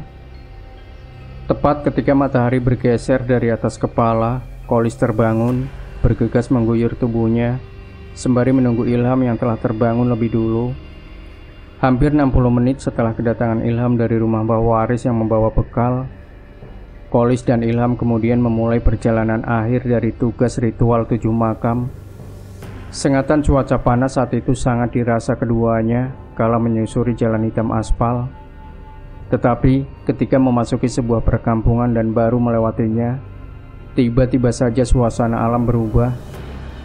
Entah semua orang atau hanya dirasakan oleh Ilham dan Kolis saat itu, yang mana hawa sejuk sedikit lembab menyentuh kulit keduanya. Semakin laju kendaraan Ilham yang sudah menempati 4 jam perjalanan jauh meninggalkan perkampungan, kelembapan semakin begitu melekat. Tiba di sebuah tanah bersemak, banyak ditumbuhi pohon kelapa. Ilham menghentikan laju motornya. Ia segera turun, berdiri tegak sembari mengedarkan pandangan, menatapi sekeliling tempat yang berbatasan dengan sebuah hutan kecil di sebelah utara, serta perkebunan warga di sisi barat dan timur. Sunyi sepi saat itu, entah karena waktu yang sudah masuk senja, atau memang hari itu tak ada kegiatan dari para warga yang mempunyai kebun di sekitar. Kolis hanya terbengong ikut menatapi lahan yang luasnya hampir 1 hektar dengan puluhan pohon kelapa tinggi menjulang. Dirinya merasa belum pernah melihat tempat itu sebelumnya, tetapi batinnya merasa tak begitu asing, bahkan seperti sangat dekat dengan tempat itu. Semakin aneh bagi Kolis, manakala Ilham mengajaknya melangkah masuk ke dalam. Seketika dirinya merasa jika di dalam sangat ramai antara suara dan lalu lalang manusia, namun matanya tak melihat satu sosok pun. Beberapa kali Kolis menghentikan langkahnya, tersentak kaget mendapati tubuhnya tersiur hawa dingin pekat, seakan tersentuh sesuatu. Ditambah aroma wangi bunga kamboja menyusup, membuat bulu-bulu halusnya seketika berdiri tegak. "Ada apa, Kang?" tanya Ilham menyadari sikap aneh Kolis. "Mas, ini tempat apa? Saya ngerasa dingin sekali," sahut Kolis balik bertanya. Ilham sedikit bingung mendengar penuturan Kolis. Sebentar ia meraba kulit tubuhnya sendiri, ingin memastikan tentang pengakuan Kolis yang merasakan hawa dingin. "Biasa saja, Kang," sahut Ilham. "Saya juga merasa seperti tidak asing dengan tempat ini, Mas. Apa ini kuburannya Rosid?" ucap Kolis kembali. "Ini jalan masuknya. Kuburannya di sana itu," sahut Ilham sembari mengulurkan tangan menuju ke suatu arah berjarak 500-an meter di depan. "Ini belum saatnya masuk ke sana, Kang. Sengkolo baru saja terbuka. Sekarang kita kembali dulu," sambung Ilham seraya membalikkan badan dan berlalu dari tempat itu. Sejenak Kolis menengadahkan kepalanya ke atas sebelum mengikuti langkah Ilham, menatap langit yang mulai gelap tertutup oleh awan-awan hitam di samping waktu yang memang telah masuk surup. "Kang, kita nunggu di sini saja. Sebentar lagi Kang Kolis masuk ke sana. Mudah mencarinya, karena kuburan hanya satu, itulah kuburan Rosid," ucap Ilham pada Kolis yang baru saja duduk di sebelahnya dengan beralaskan rumput dan tanah. "Saya seperti tidak asing dengan tempat ini." Lagi, saut Kolis bergumam mengulang firasatnya. Tak ada reaksi apapun dari Ilham. Dirinya diam seperti telah menduga dengan yang dirasakan oleh Kolis mengenai tempat sekitarnya. Beberapa saat keheningan menyesap, menambah kesan angker di tempat yang telah dirambah kegelapan. Satu kerlipan cahaya dari lampu tenteng akhirnya tersulut menerangi dua wajah serentak mulai menegang. Mendapat tembusan angin menderu, menjadi satu awal dari puluhan suara manusia yang tiba-tiba terdengar riuh layaknya sebuah pasar. "Tidak usah ditengok, Kang. Kamu memang seharusnya hafal dengan tanah ini. Juga harusnya ingat ini bekas tempat apa," ucap Ilham yang tahu bila Kolis kaget dengan ramai suara di belakangnya dan ingin menoleh. "Maksudmu, Mas?" tanya Kolis ingin memperjelas ucapan Ilham. "Ini sebenarnya tanah kakekmu, Kang. Suara ramai di belakang kita, wujud dari tingkah polanya Rahmi." Terhenyak Kolis mendengar ucapan Ilham kali ini. Dicobanya mengingat-ingat masa lalunya, tetapi sampai sekian menit, tak satu pun rekaman di kepalanya yang menggambarkan tempat ia duduk bersama Ilham saat itu. Hal itu semakin membuat rasa penasaran membekas kuat. Terbersit dalam benaknya untuk mendesak Ilham bercerita. Namun urung manakala ia melihat Ilham tiba-tiba berdiri dan langsung membalikkan badan dengan raut sangat tegang. "Masuklah sekarang, Kang. Bisa celaka kita kalau sampai terlambat. Ada yang mau menutup paksa pintu kelewung," seru Ilham dengan cemas. Seketika itu juga Kolis berjingkat bangkit, walau tak mengetahui secara pasti. Namun ia yakin bila Ilham tak main-main untuk urusan batin. Setapak demi setapak kaki Kolis mulai menyusuri kembali ke dalam tanah kebun bersemak. Suara gemerasak dari tapak kakinya yang bersentuhan dengan daun-daun kering berpacu bersama gemuruh dalam dada.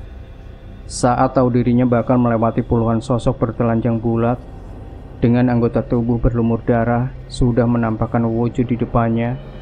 Wajah sosok-sosok itu tak mampu untuk ia kenali. Terlihat hanya bola mata mereka yang utuh, sedang anggota tubuh lainnya banyak yang hilang. Aroma amis darah tercium sangat menyengat. Kala Kolis mulai melewati satu persatu sosok yang berjejer mematung layaknya pengawal. Dengusan dan rintihan tak lama mulai ramai menelusup gendang telinga.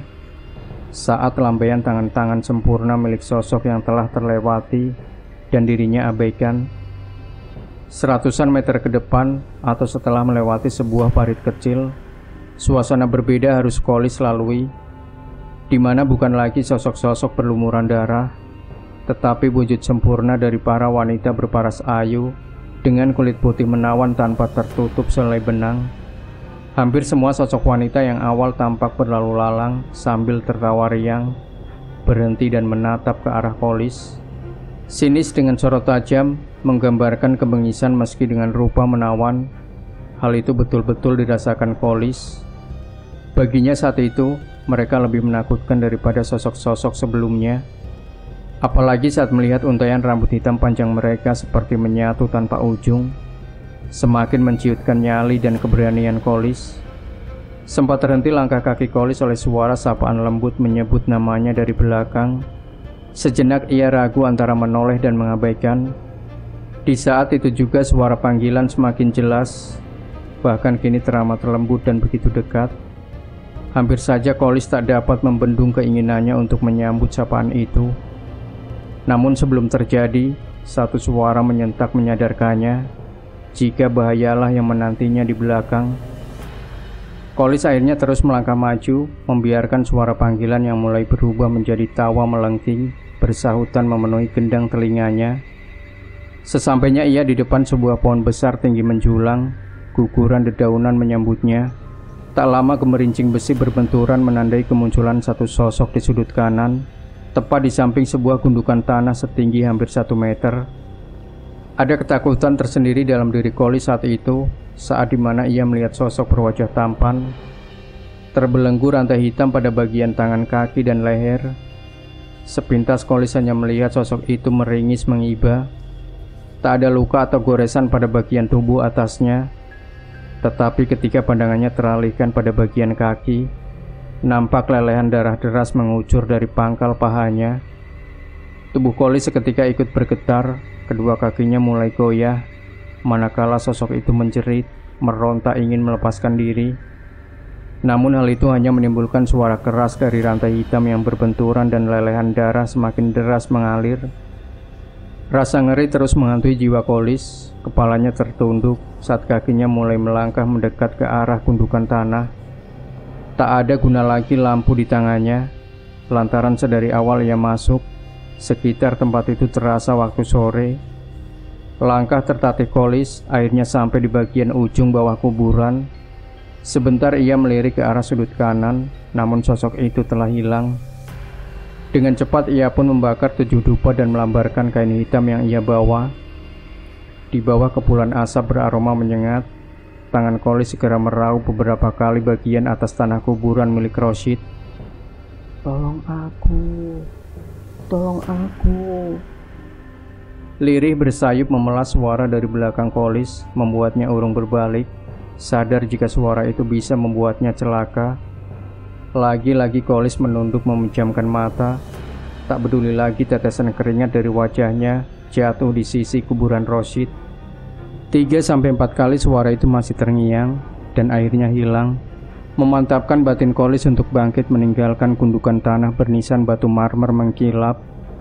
Selangkah Kolis menjejak, sapuan angin kencang menghantam wajah dan menghentikan ayunan kakinya. Sesaat Kolis pun terperangah mendapati di depannya bukan lagi sebuah lahan kosong, melainkan bangunan luas bertembok bertuliskan tempat pabrik penggilingan padi. Awal Kolis melihat banyak aktivitas dari beberapa orang di dalam ruangan itu. Namun lambat laun, suasana itu berubah keheningan mencekam. Sekian menit berlalu, dari arah samping kanan terdengar derap langkah kaki bersepatu. Tak lama seraut wajah lelaki yang pernah Kolis lihat muncul menenteng tas hitam. Lelaki muda itu kemudian duduk di kursi goyang berwarna biru. Sebentar membuka tas dan mengeluarkan sebuah buku tebal dari dalam. Belum sempat lelaki itu membuka halaman buku, ia terjingkat kaget dan bangkit dari kursi. Berjalan pelan dan menuju sebuah pintu yang terdengar gedoran keras. Lagi-lagi lelaki itu harus terkejut. Manakala baru sampai di depan pintu, satu hempasan bersamaan robohnya daun pintu menyurutkan tubuhnya mundur. Mata sang lelaki membelalak lebar, tubuhnya bergetar hebat. Melihat wujud sesosok mengerikan dari balik pintu yang roboh, ia pun cepat-cepat membalikkan tubuhnya berniat untuk berlari. Namun belum lagi sempat kakinya berayun, ia kembali harus terdiam dalam ketakutan mendapati di belakangnya seorang wanita berkemben telah menghadang dengan sebuah parang mengkilat di tangan kanan. "Ratri, apa belum cukup kamu membunuh keluargaku dan anak buahku? Sekarang kamu tega mau membunuhku, kakakmu sendiri." Parau dan panik suara lelaki itu. Wajahnya pucat, kakinya gemetar, air matanya mengalir wujud dari rasa takutnya. "Salahmu terlanjur menolak, Kang. Ini sudah jadi kepastian kita yang harus hidup salah satu. Aku tidak salah memilih jalan ini, karena yang harus mewarisi peninggalannya ibu hanya satu orang," sahut sosok wanita dengan sinis. "Raja Gotro sudah menagih janji, malam ini harus lunas. Artinya, darahmu jadi bayarannya, Kang." Gelak tawa bersautan, jerit histeris seketika membahana di ruangan itu. Aroma amis ikut merebak dari ceceran darah yang mengalir di sela dua lelaki muda bercelana dasar. Teriakan memohon mengiba dari mulut lelaki itu tak mampu menggoyah kebengisan sang wanita. Ia terus tertawa lantang, seperti merasakan kepuasan melihat sang lelaki yang telah terkapar bersimbah darah. Kesadisan tak hanya sampai di situ. Beberapa saat kemudian, Sang lelaki muda kembali harus berteriak ngeri, manakala satu aungan keras menandai kemunculan sosok mengerikan yang sempat ia lihat merobohkan pintu. Getaran derap langkah kaki dari makhluk bertanduk merah api mengguncang hebat tubuh lelaki muda. Bersamaan itu, samar matanya melihat ke arah sang wanita, menatap penuh permohonan belas kasih, tetapi sang wanita mengabaikan. Tersibukkan oleh tangannya tengah melepas kain yang melekat pada tubuhnya. Sayup nan lirih sebuah tembang terlafaz dari bibir sang wanita, sembari berlenggak-lenggok menari dengan bertelanjang bulat, membuat lelaki muda melihat pasrah tanpa daya, seperti tahu bila itu adalah detik-detik terakhir jantungnya berdetak. "Kang, kamu itu belum akan mati sekarang. Raja Gotro membutuhkan darah dari vitalmu sampai satu purnama. Jadi tenanglah, akan saya urus kamu," ucap pelan wanita yang dipanggil Ratri setelah merampungkan tembang mistisnya. Ucapannya itu segera saja disambut auman panjang sosok makhluk bertanduk yang baru saja berjongkok. Sekali lagi mengaum keras sebelum lidahnya terjulur menjilati darah merah yang keluar dari sela kaki lelaki muda itu. Di saat bersamaan, Kolis yang masih berdiri kaku dan bergidik ngeri tersadarkan satu suara keras yang masuk ke gendang telinganya. Ia pun segera menuruti suara yang menuntunnya untuk berlari, menerjang alam gelap, menembus siluet-siluet hitam yang terpekik menjerit. Puluhan hingga ratusan meter ayunan kencang kaki Kolis masih terasa dingin. Tubuhnya seperti tak berbobot, langkahnya tanpa beban ketika melewati kembali sosok-sosok berlumur darah tanpa indera tubuh sempurna. Hingga tiba di sebuah gerbang berpagar kaki dan tangan manusia, tubuh Kolis seperti melayang terlempar jauh keluar. Kolis sempat terpekik, mendapati dirinya tersungkur di pinggiran kebun yang berbatasan dengan jalan dan tanah kosong. Meski suasana berubah gelap, "Naik sini, Kang." Linglung dan masih tampak terpukul jiwa Kolis saat mendengar seruan dari Ilham. Ia masih terdiam sampai beberapa saat untuk mengumpulkan kesadarannya. Satu rengkuhan tangan Ilham yang mengalah turun, akhirnya Kolis rasakan memapah tubuhnya yang masih lemah. Tiba di tepi jalan tepat di sebelah kuda besi milik Ilham yang bercahaya remang. Ilham mendudukan Kolis sebentar, sementara tegukan air dingin yang disodorkan Ilham sedikit demi sedikit membantu memulihkan kesadaran Kolis. Tak berapa lama senggukan terdengar dari tenggorokan Kolis. Sebelum Ishak bersahut, satu ucapan melenguh menandakan jiwanya telah kembali. "Aku seperti tak kuat lagi, Mas Ilham." Lirih bernada putus asa suara yang keluar dari tenggorokan Kolis. Hal itu hanya ditanggapi dengusan nafas panjang Ilham. Tepukan pelan segera didaratkan Ilham mencoba menguatkan nekat Kolis. Hening berselimut sunyi sejenak, keduanya hanyut dalam rasa tegang. Sebelum ajakan Ilham untuk meneruskan tujuan selanjutnya yang harus terselesaikan malam itu, memaksa tubuh lemah Kolis untuk bangkit. Deru kendaraan Ilham seketika menyaut bunyi gemerincing rantai yang sayup masih terdengar di telinga Kolis. Auman suara memohon pun lamat mengikuti perjalanan Kolis kala meninggalkan tempat angker, di mana terkubur tubuh anak lelaki Rahmi yang menjadi salah satu korban persekutuan ibunya sendiri dan telah diteruskan oleh anak perempuannya Ratri. 10 menitan Ilham menarik tuas gas memecah keheningan bulak persawahan hingga sampai di sebuah gapura masuk sebuah desa. Di saat itu juga berbagai suara yang masuk telinga Kolis lenyap. Namun perjalanan keduanya masih cukup jauh.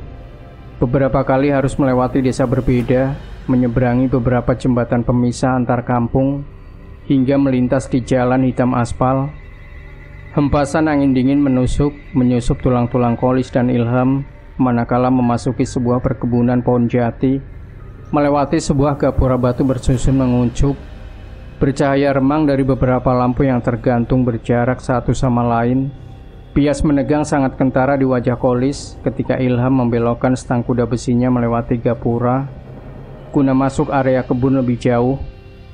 Dalam benaknya tersimpan sebuah bayangan mengerikan yang muncul, membangkitkan ingatan beberapa waktu lalu, atau tepatnya saat di dalam bis. Meski kala itu dirinya seolah tertidur, tetapi kini di hadapannya semua kembali nyata. dan sama persis seperti yang pernah dirinya saksikan. Yang kuat, Kang, tinggal tempat ini yang mengerikan. Ilham berucap memecah kebisuan dan mencoba menguatkan jiwa Kolis saat tahu serta merasakan getaran rasa takut dari tubuhnya.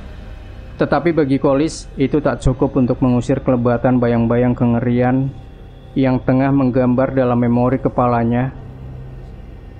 Kang, 1, 2, sampai 3 kali panggilan pelan Ilham masih diabaikan Kolis, membuatnya memperlambat laju kendaraan hingga tiba persis di sisi sebuah pohon besar nan rimbun. Sejenak Ilham menolehkan kepalanya menatap Kolis yang tengah tertunduk dengan mata terpejam. Kang. Lagi Ilham memanggil Kolis sembari menyentuh baunya yang basah keringat. Sesaat Kolis pun mengangkat kepalanya sambil mengedarkan pandangannya ke seluruh tempat yang tampak gelap. Aku pernah tahu tempat ini dalam mimpiku, Mas. Ngeri sekali, sahut Kolis lirih dan bergetar. Apa yang kamu lihat dari tempat ini, Kang? Apa bedanya masalah kengerian dan tempat-tempat lainnya? Tanya Ilham sedikit penasaran. Tempat ini banyak sukma tertahan. Tempat ini banyak darah tercecer, Mas. Pagar-pagar dan bangunannya dibuat dari potongan tangan, kaki, dan kepala. Jawab Kolis dengan emosi dan rasa takut tertahan. Apa benar gambaran yang kamu lihat seperti itu, Kang? Sahut Ilham cepat setelah sebentar terkesiap mendengar penjelasan Kolis. Kolis sendiri hanya diam. Ia memilih turun dari sepeda motor, menatapi sekeliling tempat bercahaya remang, seolah tengah menghafal sudut per sudut lokasi kebun yang luas memanjang bersingkup pohon-pohon jati. Apa sebelah sana ada pabrik, Mas? Kini Kolis yang balik bertanya seperti tersulut sebuah ingatan. Ada, Kang. Tapi aku tidak tahu pabrik apa. Jawab Ilham masih bersuara pelan dan terselimuti rasa penasaran. Berarti benar, Mas, timpal Kolis. Belum sempat Ilham yang terlihat ingin kembali menyahut, tersentak dan terbungkam sama halnya dengan Kolis, manakala suara gemuruh bersahut. Derap langkah-langkah kaki bersentuhan dedaunan kering sangat jelas terdengar tak jauh dari tempat keduanya berhenti. Semakin lama suara berucap kalimat aneh semakin mendekat. Aroma wangi bunga kamboja pun menyebar dan menusuk hidung saat sekumpulan bayangan hitam berjalan beriringan sembari memanggul sebuah keranda. Kolis yang berjarak lebih dekat segera beringsut mundur ke tempat Ilham. Wajah keduanya memucat ketika sadar sekumpulan bayangan hitam memutari mereka.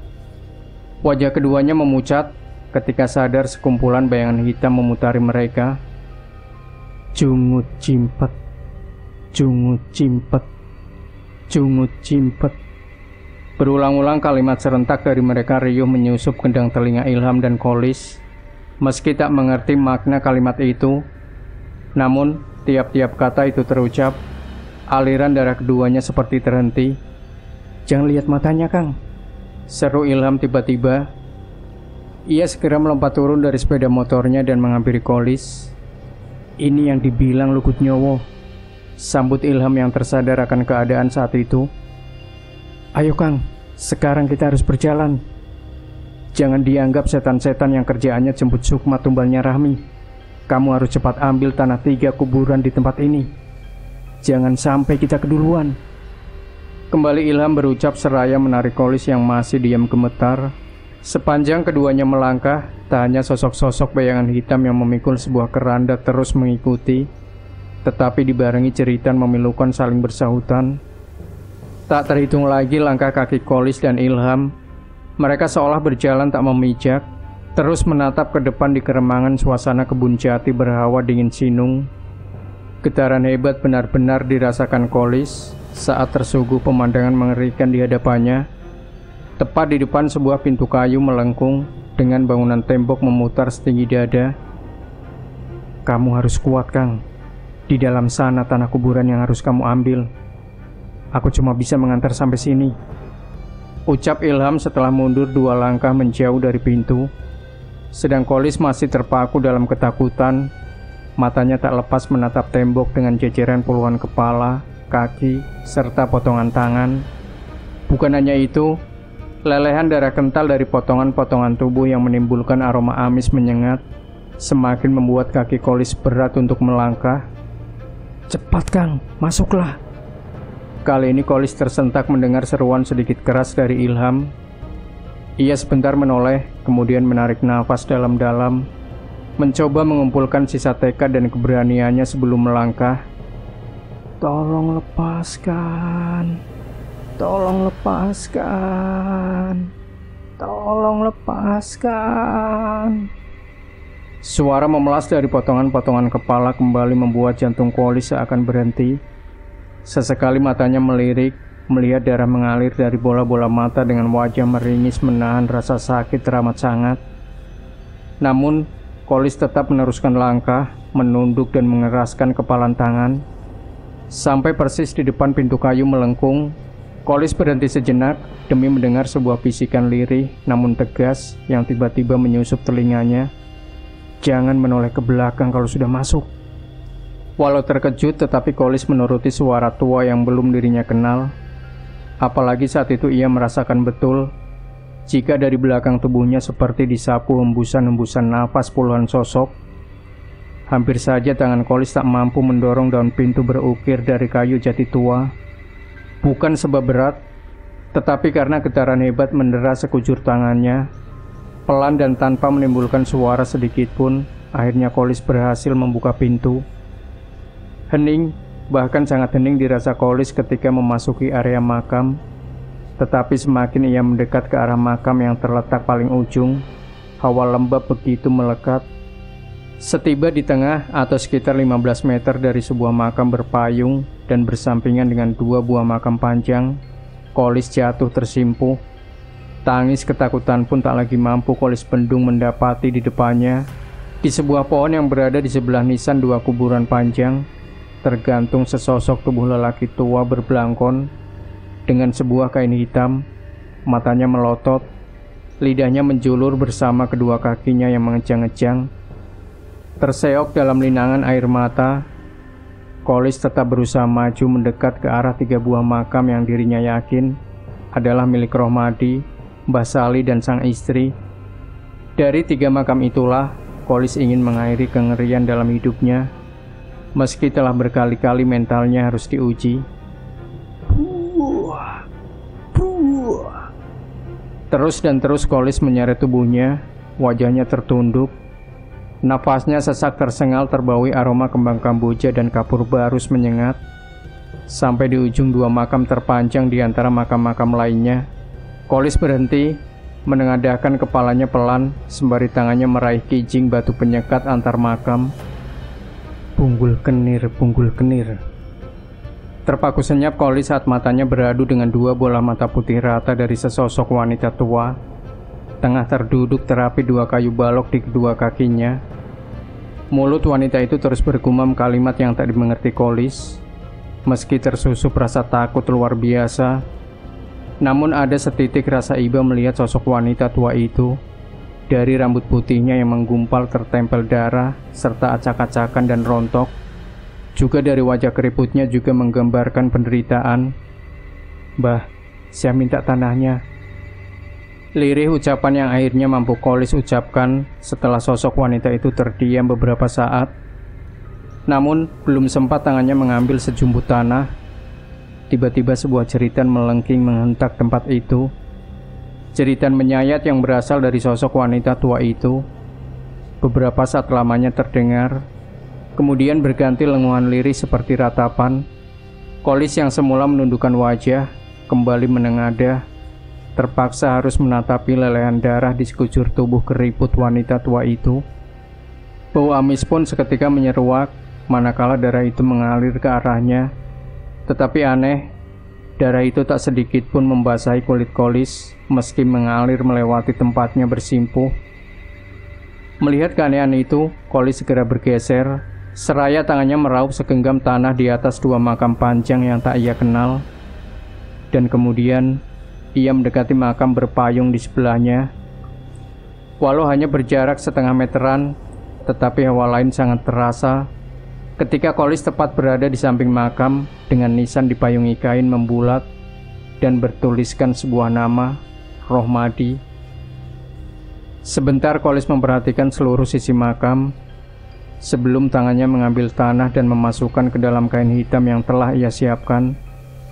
Namun, sebelum ia membalikkan tubuh ingin beranjak, tiba-tiba Kolis diam seperti patung. Dirasakan olehnya seluruh tulang-tulang dan ototnya tak berfungsi seperti lumpuh. Selagi berusaha sekuat tenaga untuk menggerakkan kaki dan tangan, sapuan angin mengibas wajah Kolis, membuat tubuhnya sedikit tergelak ke sisi kanan dengan posisi wajah tepat menghadap ke arah nisan. Saat itu juga sebuah bayangan menggambar jelas di depan Kolis, di mana ia melihat bayangan beberapa sosok tengah duduk menghadap sebujur tubuh seorang laki-laki. Sosok yang paling Kolis kenal ialah seorang wanita bertapih kain jarik dengan bersanggul, tetapi kali ini wajahnya terlihat sangat ayu, anggun dan kencang. Sedang dua sosok lainnya adalah seorang lelaki tua berbelangkon dan wanita tua berkebaya kembangan. Ketiganya terlihat begitu serius melihat ke arah tubuh lelaki muda yang terlentang dengan hanya memakai kain sarung tanpa penutup bagian atas. Wajahnya pucat pasi, mata melotot ke atas, mencerminkan sesuatu tengah dialaminya. Sudah saatnya perjanjian ini saya mulai dari suamiku sendiri, Mbah. Silakan jenengan serahkan pada junjungan. Terdengar suara lembut sosok wanita bersanggul, memulai percakapan pada lelaki tua berbelangkon setelah beberapa saat saling mengening. Ini memang sudah jadi syaratnya, sudah tidak bisa ditarik kembali. Ritual ini juga akan menjadi jalan baru hidupmu. Jangan sekali-kali ingin memutus tanpa pengganti, sahut lelaki tua yang duduk bersila di samping persis kepala lelaki muda yang terbujur. Suasana kembali hening. Ketiga sosok itu serentak terhusuk diam menunduk. Suasana kembali hening ketika sosok itu serentak terhusuk diam menunduk saat sebuah gong berganti auman menggema. Tak lama sekelebat bayangan hitam berukuran 2 kali tubuh manusia tiba-tiba saja muncul dan berdiri tegak di hadapan mereka. Matanya merah menyala, selaras dengan 2 tanduk di atas kepalanya. Tawanya menggelegar, manakala sosok lelaki tua menganggukkan kepala, memberi hormat yang kemudian diikuti 2 wanita di sampingnya. Sudah saya siapkan cenayang untuk ikatan rahmi. Sekarang saya serahkan, setelahnya saya sudah tidak punya urusan, ucap lelaki tua masih dengan tertunduk.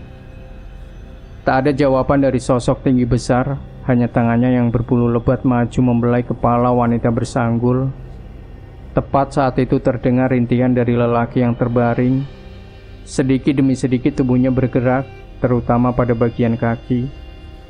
Tetapi tiap ia menggerakkan salah satu kakinya, dari kain sarung yang hanya menutup anggota tubuh bawah, mengalir darah merah bercampur nanah. Kilatan seketika mendera tempat itu. Pohon di area sekitar luar gubuk yang tergambar di mata Kolis menggugurkan dedaunan sesaat sebelum pekikan melolong keras. Kala sosok hitam tinggi besar mengaum dan mengangkat tubuh lelaki tak berdaya. Selang beberapa puluh detik, makhluk bertanduk merah kembali menghempaskan tubuh lelaki muda. Namun sudah dalam keadaan tak utuh. Ceceran darah dan beberapa isi dalam perut berserak, mengotori liman hitam yang semula menjadi alas. Suasana sebentar tenang, wujud menyeramkan sosok hitam pun memudar, berubah menjadi lelaki muda bermahkota. Tak lama sang wanita muda bersanggul bangkit mengikuti uluran tangan sosok lelaki bak raja. Sedetik semenit, waktu berlalu bersamaan, satu persatu tertanggalnya pakaian wanita bersanggul. Dua wujud berbeda alam saling bergumul, disaksikan langsung oleh sosok lelaki berbelangkon dan wanita tua berkebaya. Tetapi keduanya hanya menunduk dengan sesekali melirik. Umbaran syahwat setan itu berlangsung cukup lama. Pada akhirnya terhenti saat sosok lelaki bermahkota menghilang, meninggalkan sang wanita bersanggul yang tersenyum menyeringai menikmati pergumulan sebagai wadah tujuannya. Ketika sang wanita yang tak lain adalah Rahmi akan beranjak pergi, dirinya dihentikan oleh lelaki tua. Beberapa kalimat sempat dibisikkan ke telinga Rahmi yang spontan membuat wajah ayu Rahmi merah yang spontan membuat wajah Ayu Rahmi merah menahan amarah. Tetapi segera tereda suasana kala itu oleh sosok wanita berkebaya. Entah ucapan apa yang terlontar hingga membuat lelaki tua diam serta membiarkan Rahmi pergi. Belum sampai 10 meter Rahmi beranjak. Ia membalikkan badan, menatap nyalang seraya berucap lantang pada lelaki tua. "Sebelum kamu mati, saya tepati janjiku, Mbah. Saya berikan separuh apa yang saya miliki, tetapi harus bisa kamu pegang apa yang menjadi rahasiaku," ucap Rahmi tegas. "Aku yang membukakan, aku yang menjadikan, sepantasnya meminta apa yang harus kamu berikan. Kamu harus ingat, yang bisa membuat kamu terjamah kesialan ya aku. Yang tahu harinya ya cuma aku. Jadi jangan sembarangan buat saya marah," sahut lelaki tua tak kalah kerasnya. "Aku sudah tidak suka dengan ucapanmu, Mbah. Meskipun semua kamu tahu, kematianmu sekarang mudah bagiku," timpal Rahmi kembali. "Lancang!" Baru saja sosok lelaki tua berbelangkon berteriak marah dan hendak mendekat ke arah Rahmi. Tiba-tiba saja satu kilatan merah menghadangnya. 3 tarikan nafas kemudian, seutas tali kain hitam bekas liman yang terkotori darah melilit kuat lehernya. Lelaki itu meronta, napasnya tersengal, mata melotot seperti ingin mencuat keluar saat ujung kain terikat ke atas pohon besar di sudut gubuk. Berkali-kali sosok wanita berkebaya mencoba menolong, namun dari hal itu justru membuat sosok Rahmi marah. Ia kemudian melangkah cepat, menghampiri wanita tua yang sedang mengangkat kaki lelaki tua tengah tergantung. Seringai tajam tersungging kejam keluar dari bibir Rahmi saat tangannya menghantamkan potongan kayu sebesar tangan orang dewasa, tepat di kepala wanita tua. Jeritan melolong seketika menggema di tempat itu. Cucuran darah langsung membanjiri lantai papan gubuk. Tetapi hal itu tak menghentikan Rahmi. Sampai sang wanita terkapar tanpa daya, Rahmi beringsut pergi. Namun bukan meninggalkannya, melainkan ia mengambil sebuah kayu balok, sarana awal dirinya melakukan ritual. "Kamu tidak akan mati malam ini, tapi temani mayat tua bangka ini di sini. Tenanglah, tidak akan ada yang tahu tempat ini. Tak akan ada yang bisa menemukan ragamu. Jangan khawatir memikirkan anakmu, akan saya urus. Saya hidupi sebagai gantinya masalah ini." Sambil berucap, tangan Rahmi mengikat kedua kaki wanita berkebaya dengan kayu balok berselang tutup. Rintihan memelas permohonan ampun sama sekali tak digubris Rahmi. Setelah selesai mengunci 2 buah kayu di kaki wanita itu, Rahmi menyeret dan meletakkan tepat di samping tubuh lelaki tua yang tergantung tanpa nyawa. "Nanti kalau sudah saatnya, atau 3 hari dari malam ini, saya buatkan tempat bersama di sini," ucap Rahmi selesai meletakkan tubuh wanita tua. Rahmi pun segera membalikkan badan dan melangkah. Sebelum jauh meninggalkan, satu ucapan dari sosok wanita tua lagi-lagi menghentikan langkah kakinya. "Ingatlah, akan ada yang membalas keangkara murkaan ini kelak. Ingat malam ini di tanggal 13. Lirih dan tersendat suara wanita tua yang tengah sekarat. Namun dari ucapannya sejenak merubah raut wajah Ayu Rahmi. "Tidak bisa didiamkan. Susul saja lelakimu," seru Rahmi yang kembali mendekat. Tak lama suara gemeratak dari benturan kayu dengan kepala wanita itu terdengar. Kemudian disusul lengkingan keras. Bersamaan teriakan dari bibir Kolis yang tak kuat lagi melihat kejadian itu. Kolis segera menyeka keringat di wajah. Ia sadar jika itu adalah gambaran kematian dari 3 sosok yang ia ambil tanah pemakamannya. Ia segera membalikkan tubuh, menyeret paksa kakinya yang terasa berat untuk berlari. Kolis segera menyeka keringat di wajah. Ia sadar jika itu adalah gambaran kematian dari 3 sosok yang ia ambil tanah pemakamannya. Ia segera membalikkan tubuh, menyeret paksa kakinya yang terasa berat untuk berlari. Kolis benar-benar seperti mati rasa, dadanya bergemuruh hebat, mulutnya tak henti berteriak, Entah terdengar keras atau pelan, ia tak bisa memastikan. Ia hanya berusaha sekuat dan secepat mungkin agar bisa keluar dari area makam, tempat di mana telah dipenuhi sosok-sosok mengerikan yang melambai padanya.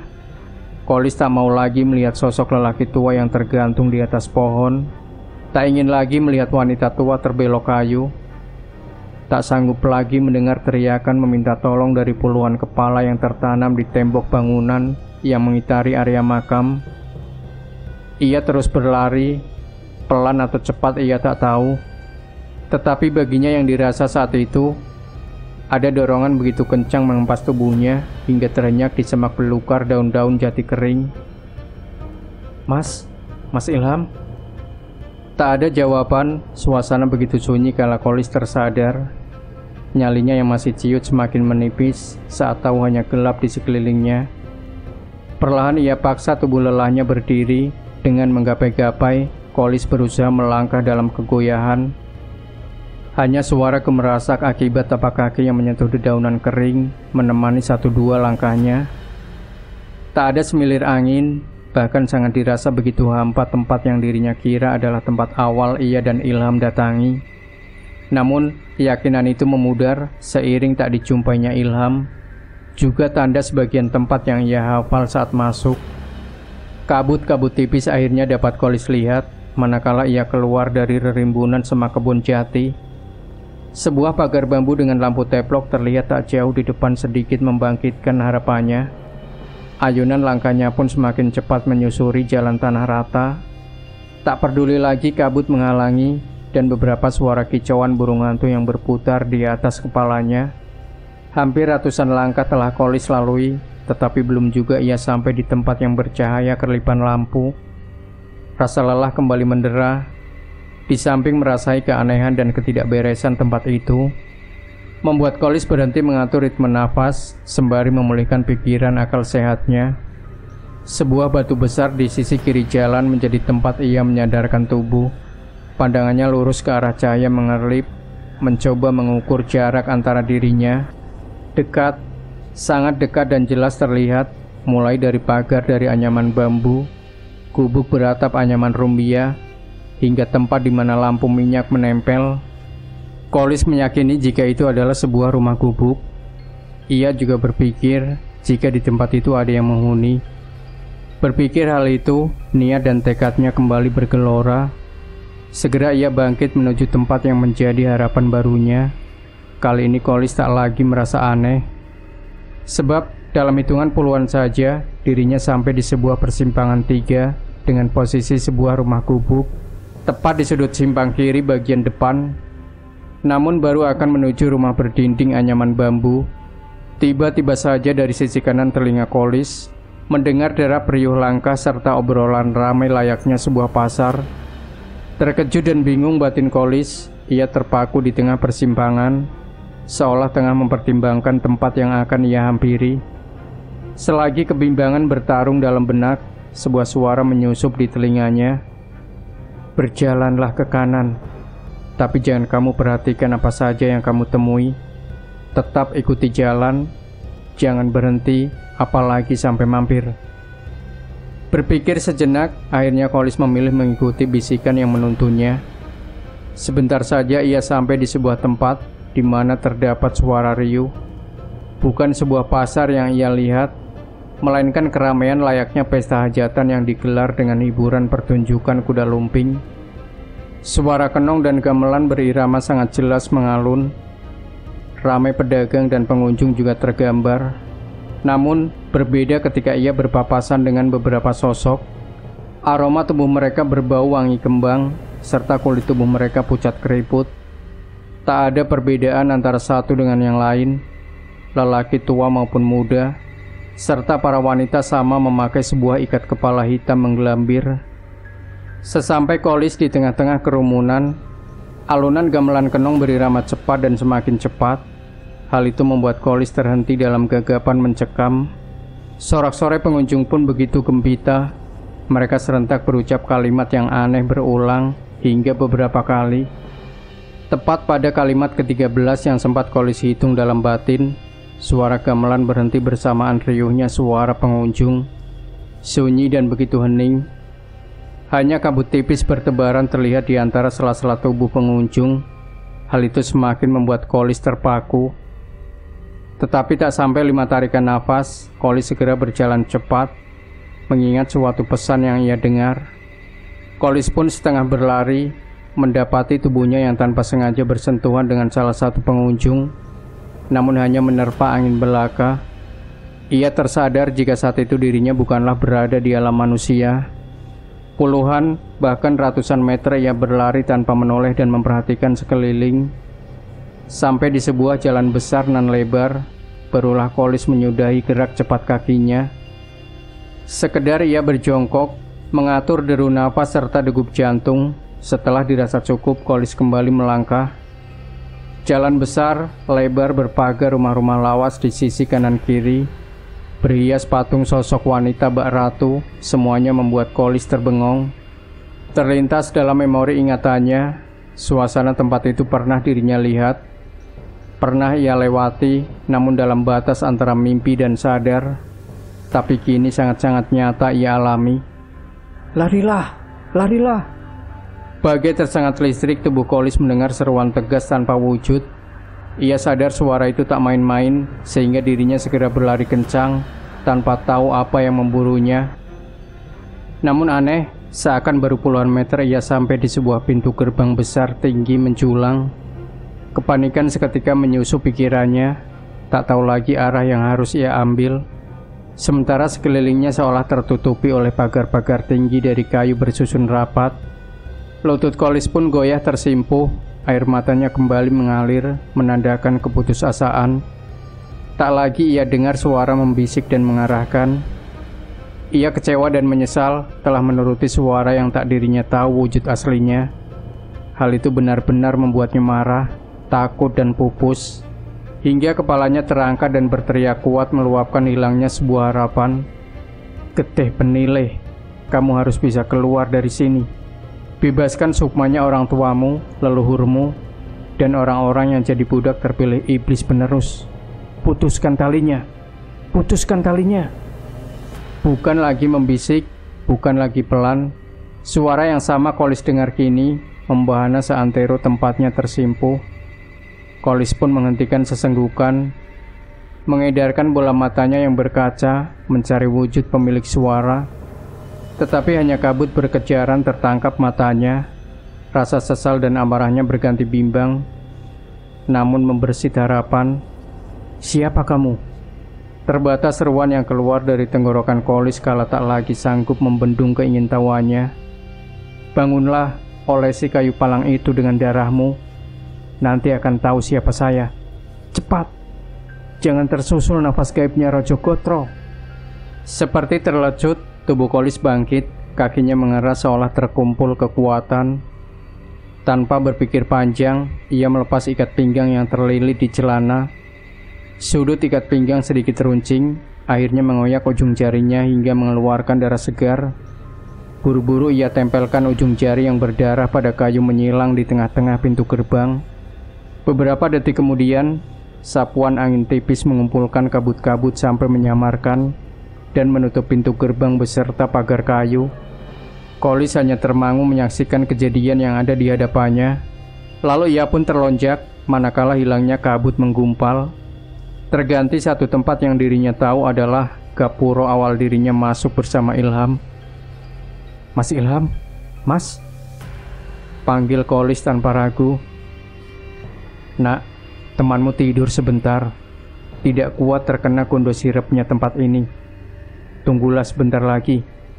Mbah Damiri, seru Kolis terkejut melihat satu sosok yang berdiri beberapa meter di belakangnya. Saya hanya bisa membantu sampai sini. Setelah ini ada yang lebih berat akan kamu hadapi. Harus yakin ya nak. Sahut sosok tua berbelangkon yang diyakini Kolis adalah sosok Mbah Damiri. Apa mampu saya Mbah? Ujar Kolis lemah. Mampu nak. Demi tanah yang kamu pijak ini, tanah yang jadi saksinya leluhurmu pernah berucap, jika keturunannya akan bisa membebaskan. Sampean kenal leluhurku Mbah? Tanya Kolis. Disinilah awal angkara murka ini terjadi. karena tempat inilah banyak nyawa hilang jadi tumbal. Di tempat ini juga puluhan sukma terkurung jadi budaknya iblis, termasuk sukmanya Sasongko, leluhurmu. Aku bisa keluar dari lingkaran angkarannya Rahmi karena leluhurmu, supaya aku bisa menyaksikan terbakarnya cenggala istana Rojogotro yang dibangun dari banyak tumbal nyawa. Sekarang sudah saatnya hangus terbakar, kamu dan adikmu yang jadi api sulutnya, ucap sosok Mbah Damiri. Kolis yang mendengar diam terhenyak, tak menyangka jika dirinya telah dipilih oleh leluhurnya sendiri untuk menghentikan persekutuan keluarga Rahmi Murti yang kini telah diteruskan oleh Ratri. Sampaian apa nggak salah, Mbah? Tanya Kolis seperti ingin meyakinkan dirinya sendiri. Masa hidupku bersama dengan Sasongko, Broto, dan Rohmadi yang kamu ambil tanah makamnya, ragaku sudah hancur jadi tanah, tapi sukma halusku belum bisa tenang karena sumpahku. Semoga kamu bisa, nak, supaya sukmaku bisa pulang menghadap kepada Tuhanku, jawab sosok Mbah Damiri dengan isyarat bahasa. Sebelum kamu berhadapan dengan Cenayang dan abdi-abdinya Rojogotro, nanti akan diterangkan semuanya secara gamblang oleh Mbah Waris. Jadi tinggal siapkan batinmu, nak. Malam ini tutupannya, putus tidaknya dari kamu 2 malam lagi, karena malam 13 itulah jadi waktu tepatnya Rojogotro menyambung persekutuan nyawa. Adikmu semoga bisa selamat, tidak meminum darah hitam, sebelum kamu membakar syarat pertalian Ratri tersambung pada Jasmoro. Berjalanlah lurus, temanmu sudah bangun menunggu kamu. Saya pamit, nak.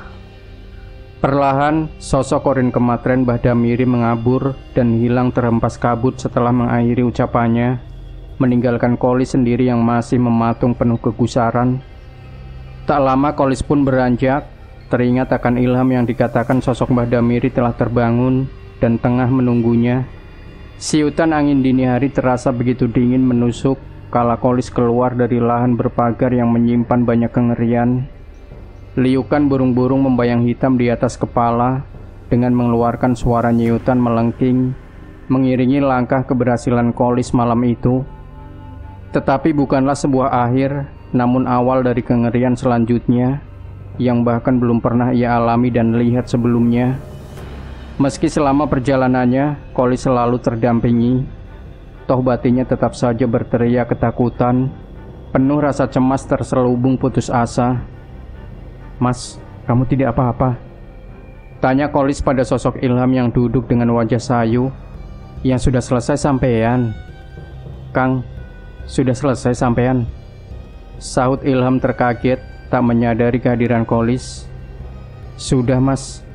Kamu tidak apa-apa? Jawab Kolis mengulang pertanyaannya. Tidak, Kang. Saya nggak kuat terkena sirup tempat ini, makanya ketiduran. Syukur sampean selamat dan bisa menyelesaikan, ucap Ilham sembari bangkit. Ayo pulang, tinggal satu lagi tempat yang harus didatangi, ajak Kolis melihat kondisi Ilham sudah tersadar penuh. Keduanya akhirnya meninggalkan tempat di mana pertama kali menjadi biang persekutuan iblis yang telah memakan banyak nyawa. Perlahan tapi pasti, laju kendaraan yang dikemudikan Ilham sampai di kampung mereka sendiri. Sebelum masuk ke tengah perkampungan, tepatnya di pinggiran desa yang dikelilingi area persawahan, Ilham menghentikan kendaraannya. Anggukan pelan kepala Ilham menjadi awal langkah Kolis menyusuri jalan gelap, tak lebih lebar dari 3 meter, menuju pemakaman desa tempatnya tinggal. Anyep menyusup seluruh tubuh Kolis saat kakinya sudah menapak tanah kuburan. Kilatan dari beberapa nisan keramik yang memantul dari beberapa kuburan, serta sahutan gaung burung hantu, menjadi kecemasan tersendiri dalam benaknya. Kali ini bukan hanya rasa takut, tetapi juga ada perasaan aneh mengernyit dalam dada. Hal itu semakin kuat menggoncang jiwanya, manakala sebuah gundukan tanah bernisan kayu terlihat membayang di depan. Walau suasana gelap, masih segar dalam ingatan Kolis jika gundukan tanah berjarak tak lebih 10 meter pernah ia datangi. Gundukan di mana di dalamnya terkubur tubuh tua milik bapaknya, Mbah Soko. Pak, Saya tidak tega melihat sakitnya sampean. Gumam Kolis menghentikan langkah dan menunduk. Lama Kolis terdiam dalam isak lirih berderai air mata. Ia melukiskan saat-saat akhir sang bapak sama seperti korban lainnya. Membayangkan itu semakin deras titik bening mengalir. Bahkan tangannya gemetar seolah lemah tak bertenaga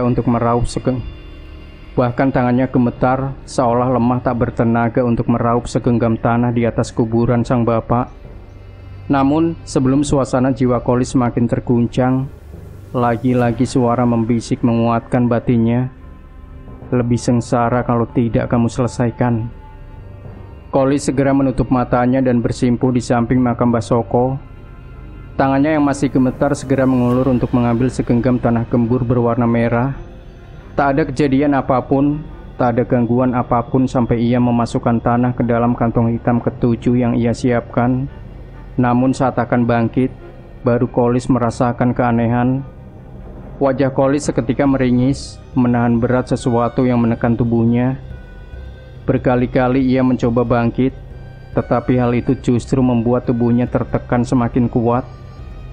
Pak, aku mau pulang. Mau saya selesaikan apa yang jadi pesanmu.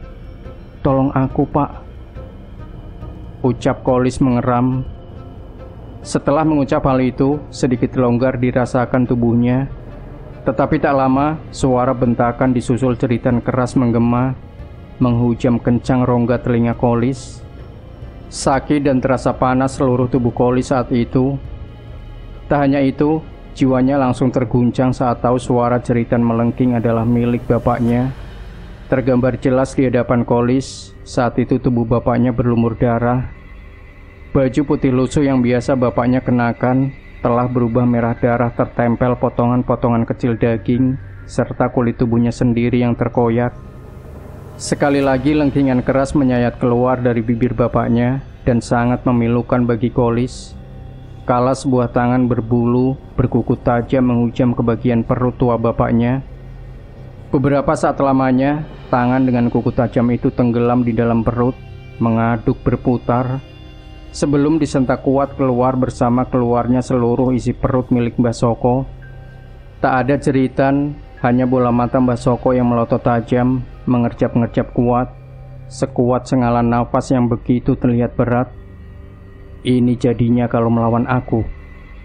Berani mau merubah nasib keturunanmu, tidak semudah itu. Dulu bapakmu sama, ingin merubah seperti ini, tapi nasibnya sama. Sekarang kamu ulangi, tidak akan bisa. Dalam tangis pilu, Kolis terhenyak mendengar satu suara berucap sinis. Ia pun menatap tajam satu sosok wanita berkemben yang muncul bersamaan robohnya tubuh rentam Mbah Soko. Wanita itu berjalan memutari tubuh Mbah Soko yang tercabik, tetapi masih ada nafas tersengal pelan. Bola mata Mbah Soko masih mengerjap, tetapi sudah tak mampu mengerling, mencerminkan rasa sakit luar biasa menghadapi sekarat yang diciptakan sosok wanita tak asing di mata Kolis. Di saat nafas terakhir, bibir Mbah Soko terlihat bergetar pelan, walau matanya tetap melotot ke atas. Tetapi ia seperti tahu jika sosok wanita berkemben dan bersanggul masih berjalan mengelilingi tubuhnya. Setelah ini kamu dan seluruh keturunanmu akan habis, tertanam dalam sedalam tanah yang kamu injak. Lirih namun penuh syarat makna mengancam suara terakhir yang Kolis dengar dari bibir bapaknya.